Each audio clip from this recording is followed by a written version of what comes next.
युधिष्ठिर का प्रश्न, मैं धर्म करके दुखी हूँ और दुर्योधन अधर्म करके दुष्टाचार करके भी सुखी है, इसका क्या कारण है? ये प्रश्न श्रोताओं धर्मराज युधिष्ठिर उस समय किए हैं जिस समय वनवास के दौर में है, काम्य वन में है, और उस समय भगवान कृष्ण खुद जो है अपनी रानी सत्यभामा के साथ वहाँ पर पधारे हुए हैं, बातचीत चल रही है। उसी समय जो है हजारों वर्षों की आयु वाले जो है तपोवृद्ध महात्मा मार्कंडे जी भी वहाँ पर पधारे हैं। ये लोग जो है दर्शन किए हैं, अपने को धन्य माने हैं, जो है मार्कंडे जी को पाकर वहाँ पर दर्शन किए।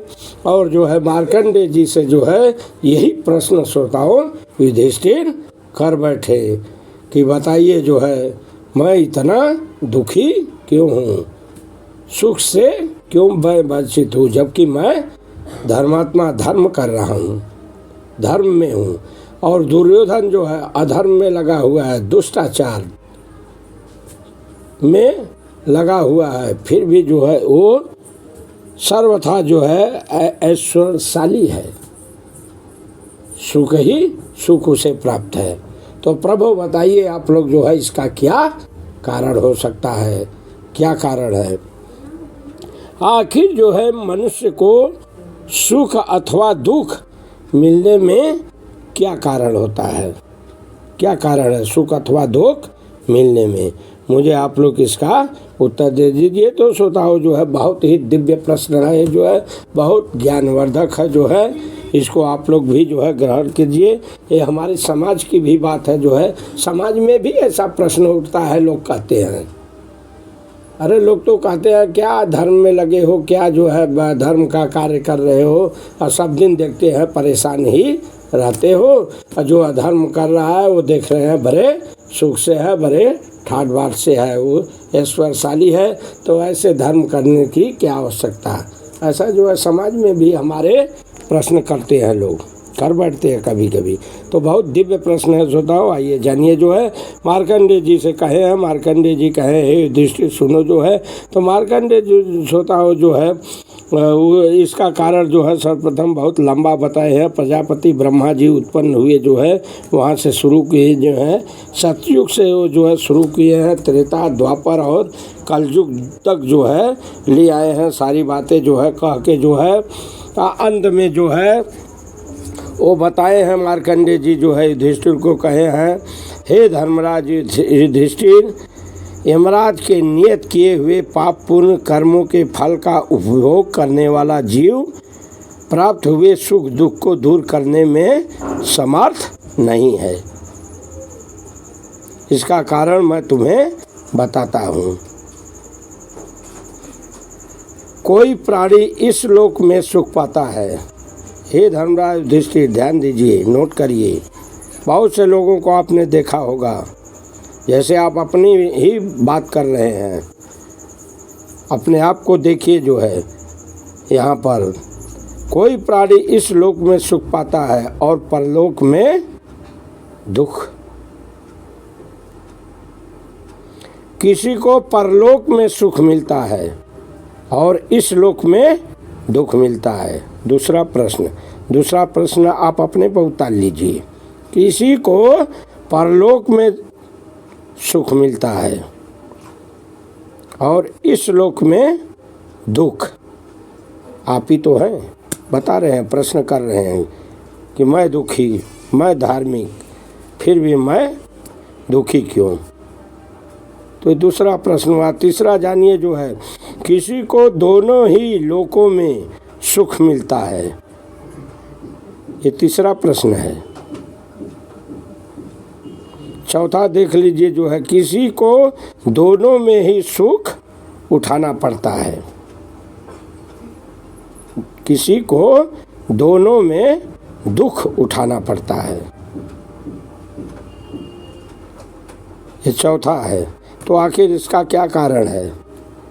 पहला में जो है आप जान गए, ध्यान देना, प्रश्न ध्यान से देखना। जो है कोई प्राणी इस लोक में सुख पाता है और परलोक में दुख पाता है, पहली बात हुई। और दूसरी बात हुई किसी को परलोक में ही सुख मिलता है और इस लोक में दुख ही दुख मिलता है उन्हें,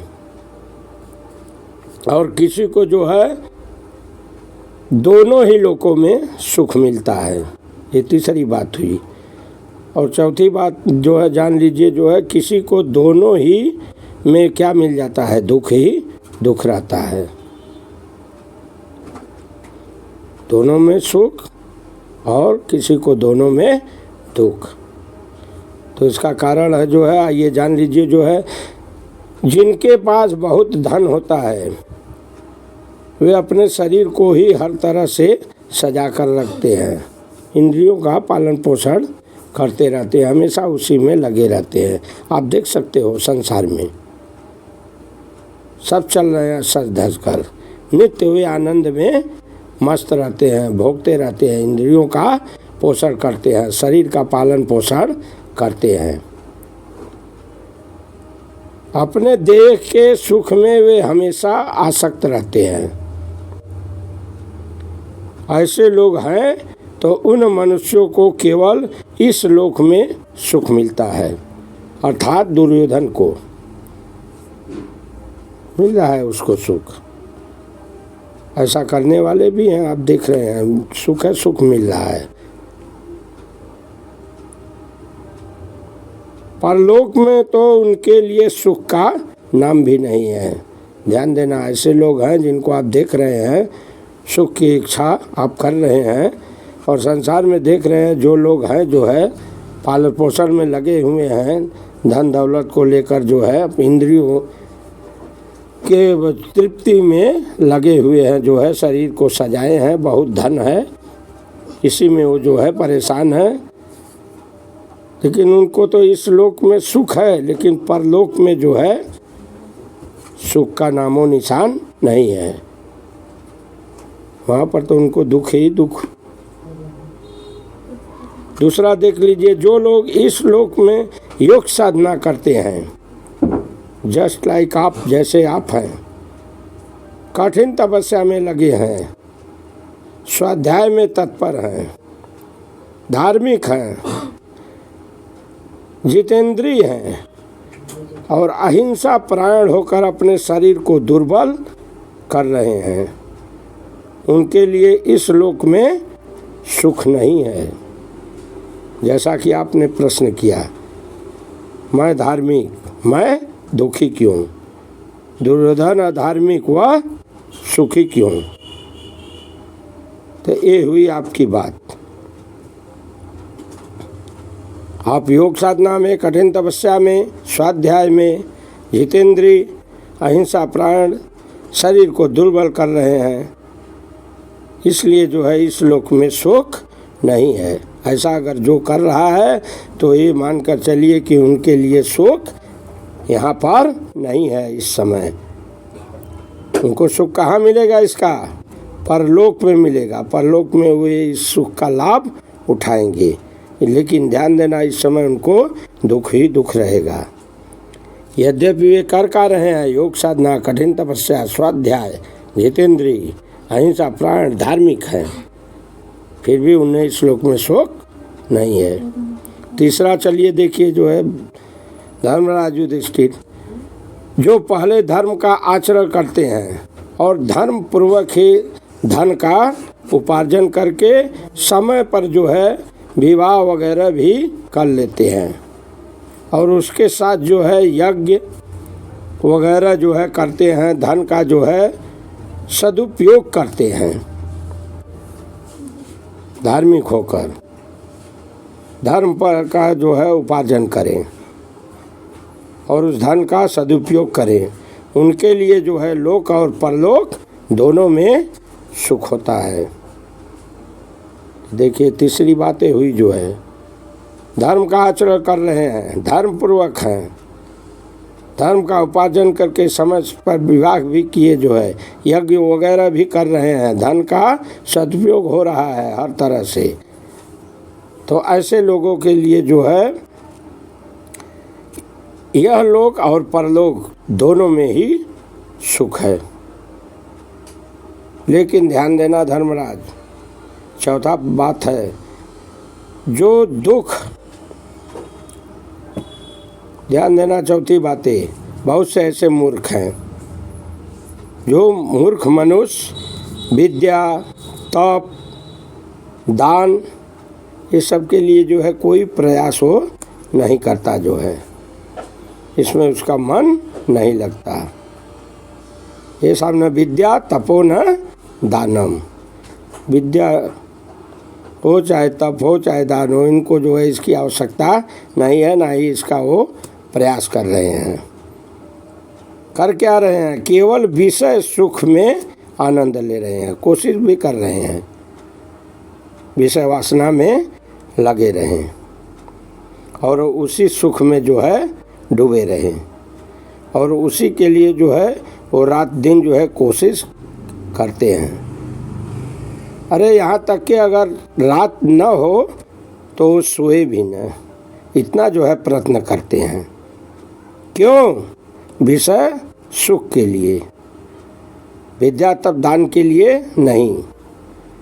तो उनके लिए न तो इस लोक में सुख है और ना ही परलोक में है, उनका तो दोनों तरह से नैया डूब गई। धर्मराज युधिष्ठिर, ऐसे लोग जो विषय वासना में लपटे हैं, सुख के लिए जो है प्रयत्नशील हैं, बेचारे रातों दिन डूबे हैं। बहुत से लोगों को आप देख रहे हैं, कहने की आवश्यकता नहीं है, उनका यही काम ही है, खाना, विषयों में डूबना, सुख में रहना, फिर जो है सुख के लिए, विषय वासना के लिए कार्य करना शुरू कर देते हैं। तो ऐसे लोगों के लिए इस लोक में ना ही सुख है ना ही परलोक में है। ये मत समझिए बड़ी मेहनत कर रहा है, बहुत कोशिश कर रहा है, लेकिन उसका कोशिश तो विषय है, विषय वासना है, सुख भोग विलास है। लाख करे, कितनों कोशिश कर ले, लेकिन उसे दुख ही दुख रहेगा अंत तक, और वे अंत में जाते भी ऐसे ही हैं, प्रमाण है।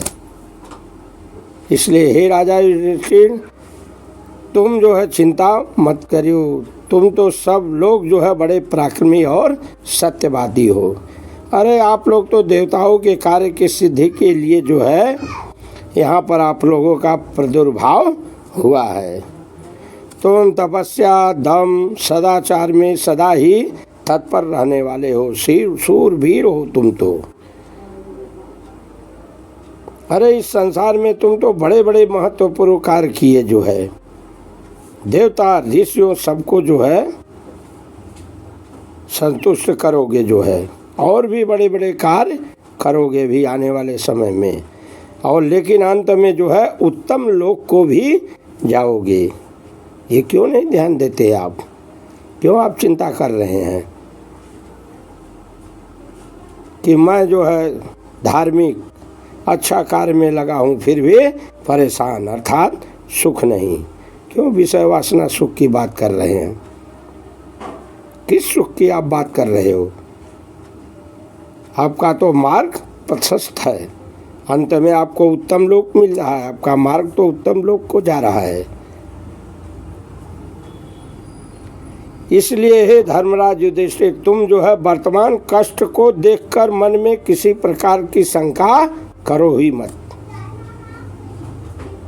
इसकी कोई आवश्यकता ही नहीं है इस कष्ट को देखकर। अरे यह दुख तो तुम्हारे भावी सुख का कारण है, तुम्हारा भावी सुख ही जो है इसका कारण है, ये दुख का। क्या आप जो है दुख कर रहे हैं? ऐसा करके जो है स्वतः वहाँ पर जो है दिव्य जो है ज्ञान मार्कंडे मुनि जो है दिए हैं। ये हजारों वर्षों की आयु वाले तपोविद महात्मा मार्कंडे जी हैं, देखने में जो है लगते हैं ये अजर और अमर भी हैं श्रोताओं। यही मार्कंडे मुनि, मार्कंडे जी है ना, मंदिर है ना यहाँ पर वाराणसी में, आपको मिलेगा गंगा नदी के किनारे। अरे ये खुद जो है अजर और अमर है, क्या कहने की बात है इनके बारे में। ज़्यादा मैं क्या कह सकता हूँ, समय का अभाव है, यहीं पर कथा को विराम दी जाती है। और आप लोगों से जो है कहना हमारा यही है भाव कि आप लोग भी जो है अन्य लोगों को जो है चैनल को लाइक कर लीजिए, सब्सक्राइब कर दीजिए, शेयर भी कर दीजिए, ताकि उन लोगों को भी इसका लाभ मिल सके और उनको ज्ञान प्राप्त हो सके, ताकि वो लोग भी जो है इससे जो है इस दुख से वंचित होकर सुख की ओर बढ़ सके। बोलिए मार्कंडेय जी महाराज की जय।